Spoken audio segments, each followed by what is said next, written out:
Je vous présente ce soir deux délibérations. La première est la 2467, qui est relative au changement, à la modification du règlement métropolitain concernant les changements d'usage.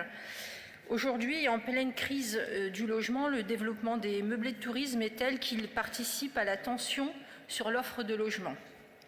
Depuis quelques mois, l'engouement pour ce mode d'investissement immobilier se renforce en raison d'un contexte juridique et fiscal qui demeure malheureusement plus favorable que celui de l'investissement locatif classique.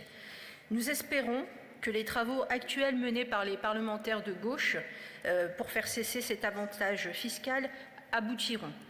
Ce constat donc oblige la ville de Lille à renforcer la réglementation locale en matière de création de meublés de tourisme. À compter donc du 1er avril 2024, toute création de meublés de tourisme à Lille devra ainsi être compensée par la production d'un nouveau logement afin de ne pas réduire l'offre de logements pérennes sur la commune.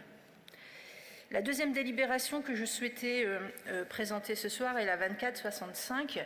Elle est relative aux subventions proposées donc dans cette délibération à 4 associations dans le cadre de l'appel à projet Habitat. Ces subventions représentent un montant total de 97 000 €. Ces associations, elles œuvrent dans l'accompagnement des ménages touchés par le mal-logement. Il nous faut bien entendu continuer à soutenir ce tissu associatif parce que la crise du logement est particulièrement profonde. J'invite d'ailleurs les élus du groupe Faire Respirer Lille à lire le dernier rapport de la Fondation Abbé Pierre. J'en ai un exemplaire sur la table, si cela peut vous intéresser. Martine Aubry a fait récemment parvenir au Premier ministre une lettre dans laquelle elle rappelle nos craintes et appelle à la nomination d'un ministre en charge des questions d'habitat et de logement. Parce que oui, c'est peut-être incroyable, mais aujourd'hui encore, nous n'avons toujours pas de ministre du logement. Elle y rappelait notamment les enjeux en matière d'hébergement d'urgence, alors même que nous avons traversé au début de cette année une période de très grand froid et que le nombre de personnes vivant à la rue ne cesse d'augmenter. Plus généralement, le conseil municipal de Lille a exprimé ses inquiétudes sur la crise du logement à de multiples reprises. La motion « Face à la crise, l'État doit agir » du conseil municipal d'octobre 2023, la motion « Face à la bombe sociale qui menace, défendons le droit au logement » du conseil municipal de décembre 2023. Les premières réponses décelées dans le discours de politique générale que le Premier ministre a livré devant le Parlement cette semaine sont loin, très loin d'apaiser nos inquiétudes et de répondre aux besoins.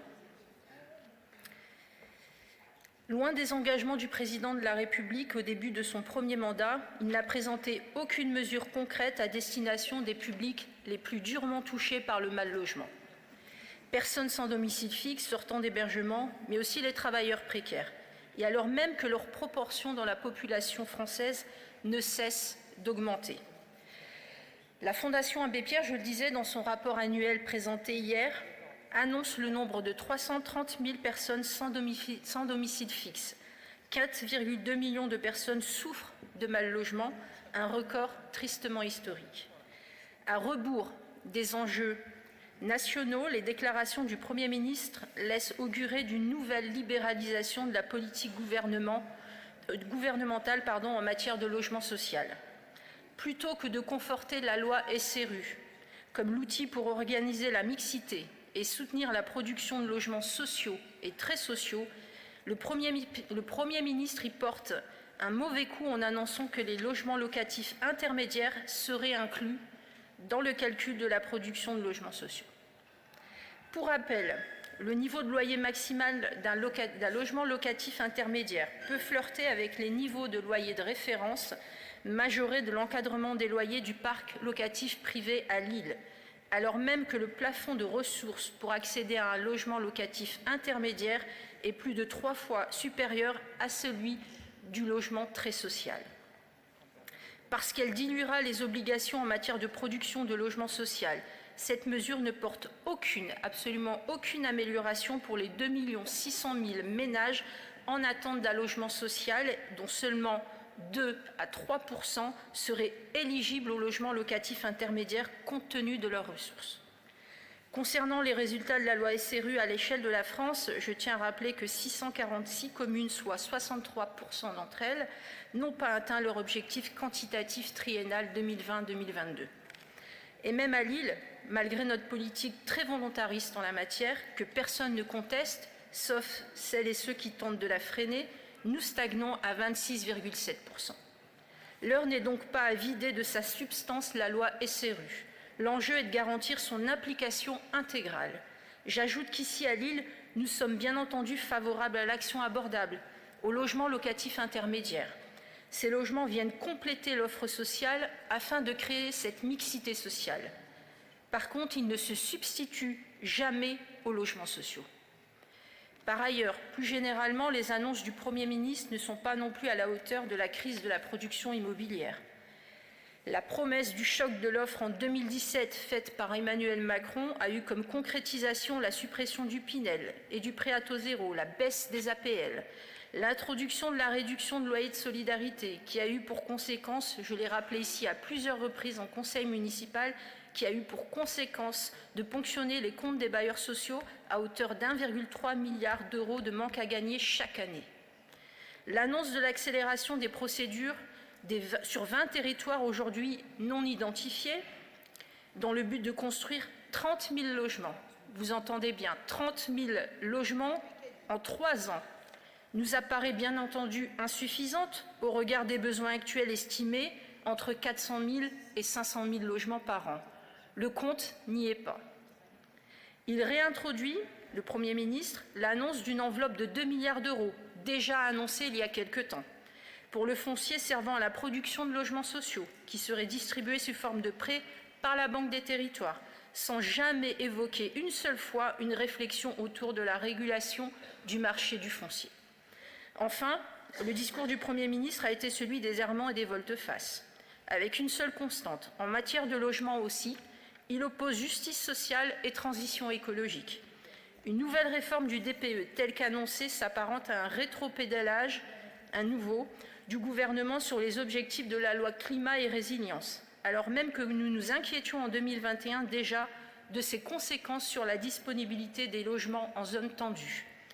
Une nouvelle révision de MaPrimeRénov', telle qu'annoncée par le Premier ministre dans son discours, va à l'encontre de la stabilité et la lisibilité dont les ménages, en particulier les plus fragiles, ont besoin pour se projeter sur un projet de rénovation globale. La simplification des normes qu'ils vendent comme l'alpha et l'oméga du déverrouillage, de la débureaucratisation de la France, c'est une mesure qui flirte avec le populisme. À Lille, nous constatons avec le pacte Lille bas carbone que les acteurs de la production et de l'aménagement, quand il y a écoute et concertation, savent se fédérer autour d'objectifs plus ambitieux encore que les normes réglementaires actuelles que le Premier ministre conspue. Le Premier ministre a évoqué également la réquisition de bureaux, sans pour autant esquisser une réponse concrète aux difficultés que représentent ces procédures particulièrement longues et complexes.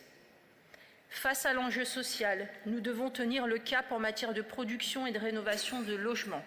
Face aux défis climatiques, alors que le logement est le 3e secteur le plus émetteur de gaz à effet de serre en France et qu'il représente dans notre métropole près d'un quart des émissions de gaz à effet de serre et près d'un tiers des consommations d'énergie du territoire, nous devons tenir bon sur les objectifs de décarbonation de la production, de densification en zone urbaine et de rénovation énergétique des logements. Nous demandons alors au Premier ministre de nommer sans tarder un ministre en charge de l'habitat et du logement. Ça suffit. Il est temps de le nommer, de préserver la loi SRU dans ses objectifs en matière de production de logements sociaux, de supprimer la RLS et débloquer les moyens nécessaires à la construction massive de logements sociaux partout, je dis bien partout sur le territoire français, de réaffirmer des objectifs forts en matière de décarbonisation du secteur du logement, d'entendre, enfin entendre les appels des acteurs du logement. Je l'ai dit ici à plusieurs reprises également au conseil municipal, de l'USH au MEDEF, tous, absolument tous, font le même constat. Parce qu'il y a 70 ans, il lançait son appel, parce que la situation aujourd'hui est grave, parce qu'il est inimaginable pour nous, la majorité municipale, d'accepter cette politique voulu par Emmanuel Macron qui conduit à l'invisibilité de ces millions de personnes touchées par le mal-logement. Parce que dans cette majorité municipale, nous avons la solidarité, la justice sociale profondément ancrée dans notre engagement politique. C'est avec une certaine humilité que je me permets de conclure en citant l'abbé Pierre. Il disait « Gouverner, c'est d'abord loger son peuple ». Cette phrase, elle dit tout, absolument tout de la responsabilité des femmes et des hommes politiques. Alors il est temps, pour ces millions de personnes touchées par le mal-logement, il est temps que le gouvernement se ressaisisse. Il y a urgence à agir pour la majorité présidentielle et pour le gouvernement. Merci. Bravo. Ouais. Bravo.